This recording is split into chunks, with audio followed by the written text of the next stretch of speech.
My fiancée destroyed my passport to sabotage my work trip, but when I went viral as the villain, I sued her, and court documents exposed her lies. She lost $50K in sponsorships, and now she's begging with the ring I gave her. I'm 29 years old, work in administration, and what happened a few months ago with my ex-girlfriend Vanessa basically showed me that there are people who would rather destroy you than see you grow. I guess I should start from the beginning. When we'd been together for like 2 years and everything seemed, I don't know, normal? Or at least that's what I thought. Vanessa was 28, worked as a freelance graphic designer, and we'd gotten engaged like 6 months prior. I honestly thought we were on the same page about our careers and goals. You know, supporting each other and all those things couples are supposed to do, but turns out I was very wrong. The thing started when my boss called me into his office on a Tuesday afternoon. I thought he was going to yell at me about something, like I always get nervous when they call me in like that without warning. But instead he told me they'd noticed my work and wanted to offer me the opportunity to do international business trips. I mean, we're talking about meetings with important clients in Europe and Asia. High-level networking, basically the kind of opportunity that can completely change your career trajectory. I just sat there trying to process the information because I literally never expected something like this. My boss explained that the first trip would be to London in 3 weeks, then Tokyo the following month, and that if everything went well, these trips would become a regular thing. I was like, is this really happening to me? When I got home that night, Vanessa was in the living room working on her laptop. I told her everything super excited, like talking fast and moving my hands like an idiot, and she at first smiled and hugged me and said she was proud of me. I remember thinking, okay, perfect. My future wife supports me, this is great. But you know how they say sometimes the red flags are there, but you just don't see them, because you don't want to. Well, that's what happened to me. In the following days, Vanessa started making weird comments. Nothing too obvious at first, but comments that stayed bouncing around in your head. Things like, 3 weeks is a long time to be apart, don't you think? Or, I hope these trips don't become a constant thing because I need you here. I tried to explain that it was important for my career, that I wouldn't be away that long, but she always found a way to make me feel guilty without saying it directly. As the date for the London trip got closer, Vanessa got weirder and weirder. She stopped asking me about the trip details. When I mentioned something about the itinerary or the meetings, she'd change the subject or start looking at her phone.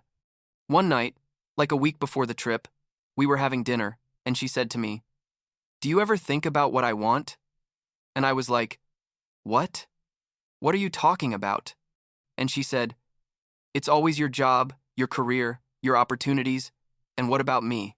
I tried to reason with her, told her that her freelance work gave her the freedom to work from anywhere, that in the future maybe she could come with me on some trips, but she just looked at me like I was the villain of the story. But the truth is, at that moment, I didn't understand why she was being so dramatic. I thought maybe she was stressed about her own projects or something. The day before my flight, I was like super busy packing and reviewing documents. My flight left at 10 a.m. the next day. I had to be at the airport at 7:30 a.m., so I was planning to wake up at 5:30 a.m. to make sure I got there on time. Vanessa had been quiet all day, which honestly seemed weird to me, but I also thought, well, maybe she's just sad that I'm leaving and she's processing her emotions. Around 9 p.m., I decided to check that I had everything necessary for the trip. You know, passport, cards, printed itinerary, because I'm one of those people who still prints everything just in case. I always kept my passport in the top drawer of my desk, like that had been its place. For years. I never moved it from there, because I knew exactly where to find it. I opened the drawer, and it wasn't there. At first I thought, okay, maybe I moved it without realizing, right? I started looking in other drawers, in my backpack, in the suitcase I'd already packed, in the nightstand, literally everywhere. Vanessa was in the living room watching Netflix like nothing was wrong. I started getting nervous, like my heart was beating faster because I was thinking, this can't be. I can't lose my passport right now. I searched for like 20 minutes and nothing. I went to the living room and asked Vanessa if she'd seen my passport, and she, without taking her eyes off the TV, said no. Why was I asking? I explained that I couldn't find it, and she shrugged and said something like, That's weird. It's probably around somewhere, without any kind of concern in her voice. I went back to searching, this time more desperate, like emptying complete drawers and checking absurd places where I knew it wouldn't be, but still had to check. Nothing.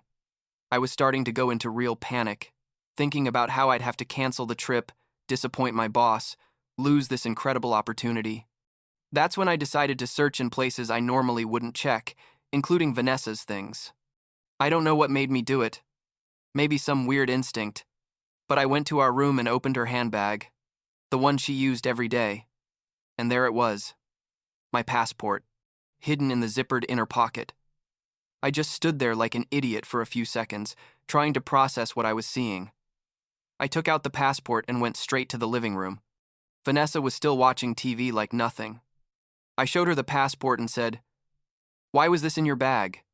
And she didn't even flinch. Like she looked at me with this super calm face and said, "Because I don't want you to leave." Just like that, as if it was the most normal thing in the world. I was like, "What?" And she continued, "If you don't have your passport, you can't take the flight, so you'll stay here with me where you belong." I literally couldn't believe what I was hearing. I said, "Vanessa, are you crazy? You stole my passport to sabotage my work trip?" And she got up from the couch and started with this speech about how I didn't value her, about how she should be my priority, about how these trips were going to ruin our relationship.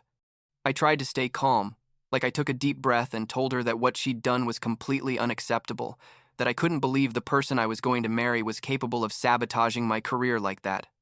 I told her it was over, that our relationship ended at that moment because I simply couldn't be with someone who would do something like that. And that's when Vanessa completely lost it. She snatched the passport from my hands, and before I could react, she tore it in half. Just like that. You know what I mean? She ripped it like it was regular paper. I was in shock, literally frozen, watching the two pieces of my passport in her hands. She threw them on the floor and said, "Now you're not going anywhere. Problem solved." Then she grabbed her phone and locked herself in the bedroom like she was the victim of the situation. I picked up the pieces of the passport from the floor, and the first thing I thought was, "Okay, I need help. I need to solve this now." I called my best friend Brandon. It was like 10 p.m. already. I told him everything, like talking fast and probably not making much sense because I was still in shock, and he told me to come to his house immediately. I stuffed what I could into a backpack, grabbed my suitcase that was already ready, and left the apartment. Vanessa came out of the room when she heard me leaving and yelled something like, "Where are you going?" But I just left.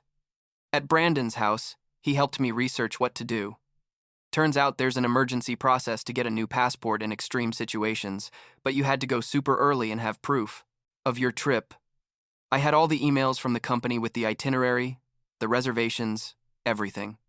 The emergency passport office opened at 6 a.m. It was 11 p.m. My flight left in 11 hours. Brandon told me to get some sleep, that he'd take me at 5 a.m. to be among the first in line. I didn't sleep at all, obviously.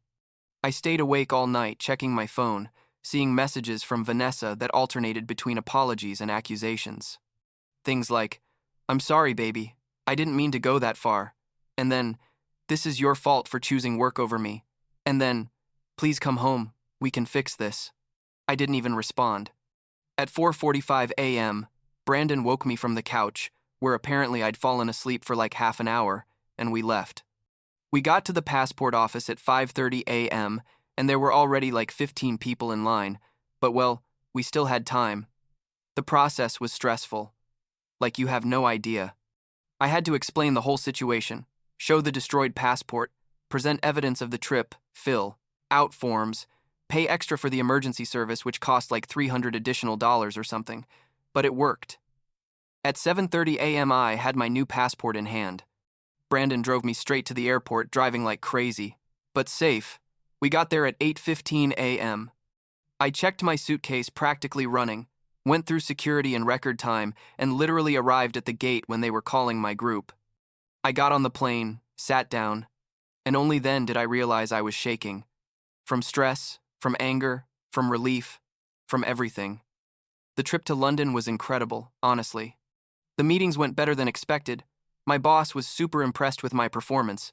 I met important people in the industry, but the whole time it was there in the back of my mind what had happened with Vanessa. I blocked her number, blocked her social media, basically cut all contact. I thought that would be the end, that she'd get the message and move on with her life. But no, obviously it wasn't like that. Turns out, while I was in London, Vanessa decided to do what she does best: seek attention and play the victim. She posted a TikTok, one of those dramatic videos with sad music in the background and text on the screen telling her version of the story. According to her, I was a horrible boyfriend who had abandoned her without explanation, who had canceled our wedding for a work trip, that she was devastated and depressed. She didn't mention anything, literally nothing, about stealing my passport or destroying it. The video went viral, like it had like 2 million views when I finally found out. Her comments were full of people telling her she deserved better, that I was a jerk, that men always prioritize work over love.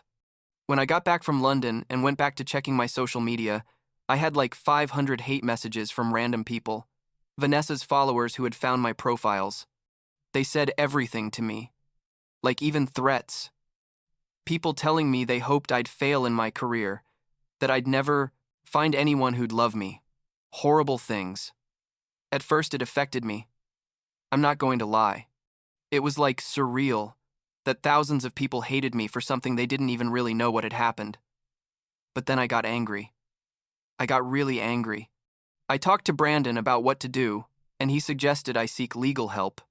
I went to a lawyer and told him the whole story, showed him evidence of Vanessa's messages, admitting she'd taken my passport, photos of the destroyed passport, everything.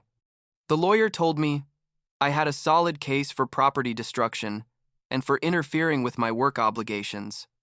I decided to proceed. Not exactly for revenge, but because there needed to be consequences for her actions. You know what I mean? The legal process took like 2 months.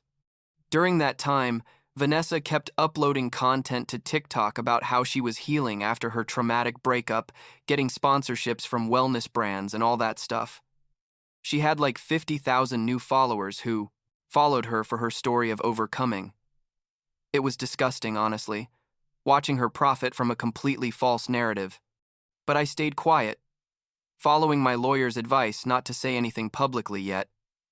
When we finally got to court, everything came to light. The judge heard both sides, reviewed the evidence, and basically told Vanessa that her actions were malicious and intentionally harmful. The court ordered her to pay me for the cost of the emergency passport, the cost of the replacement passport, and compensation for the emotional damage and stress she caused me. It came out to like $2,500 total. Not a huge amount, but it wasn't really about the money, but about the principle. And here comes the best part, or the worst, depending on how you look at it. After the court ruling came out, people started investigating. Someone found the public documents of the case. Someone else found the screenshots I'd saved of Vanessa's messages, admitting everything. And suddenly, her victim narrative completely fell apart. Her TikTok comments filled up with people asking her why she'd lied, calling her manipulative, saying she was a horrible person. The brands that sponsored her immediately cut ties with her, like within days she lost all her contracts. Her followers started leaving her. The original video that had millions of views was deleted by TikTok for violating their misinformation policies or something like that. Vanessa tried to do damage control by uploading a video, apologizing, saying she'd exaggerated things because she was in a dark, emotional place, but it was already too late. The internet doesn't forgive these kinds of things, especially when you're exposed as a liar. In a matter of weeks, she went from having a small platform with decent income to basically having nothing. I found out from mutual acquaintances that she had to move back in with her parents because she couldn't pay rent on her apartment without the income from sponsorships. Meanwhile, I moved on with my life. I made the trip to Tokyo the following month. It was even better than London. My boss was so impressed, he offered me a senior position with a considerable salary increase. I moved to a new apartment, a smaller one but in a better area, like I wanted to start from scratch without the memories of the place where I'd lived with Vanessa. Brandon helped me with the move, and honestly, those months were really healing.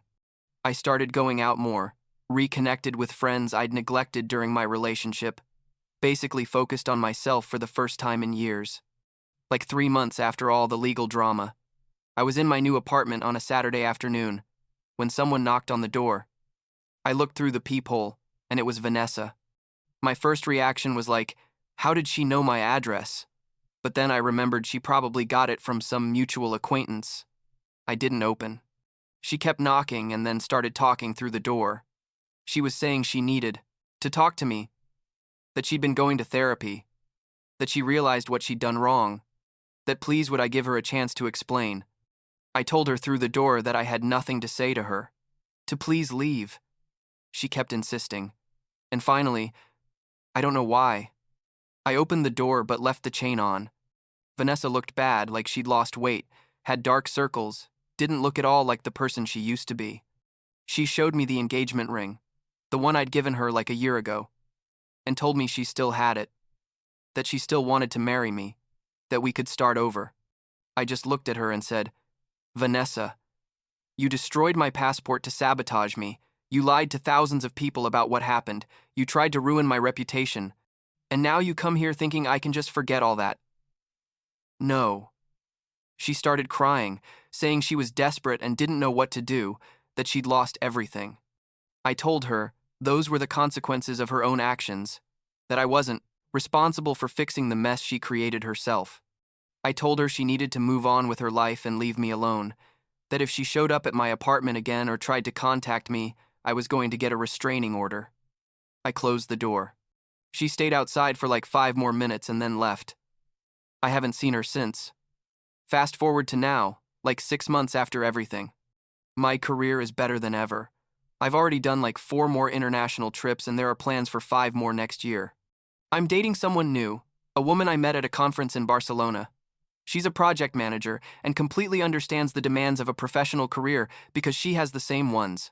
She's like the complete opposite of Vanessa in the sense that we support each other instead of sabotaging each other. I still have contact with Brandon, obviously. That guy is basically my brother after how he helped me that horrible night. Every now and then I think about that whole situation with Vanessa and it's like, how did I get engaged to someone like that? I guess you don't see things when you're in the middle of them. The red flags were probably there from the beginning, but I ignored them or justified them. I learned that when someone shows you who they really are, you have to believe them. And when someone is willing to destroy your opportunities because they can't handle their own insecurity, there's no amount of love or shared history that can fix that. The truth is, I don't regret how I handled the situation. I could have stayed quiet. I could have let her continue with her false narrative, but I decided to stand up for myself and hold her accountable for her actions. And that, I guess, was the right thing, at least for me.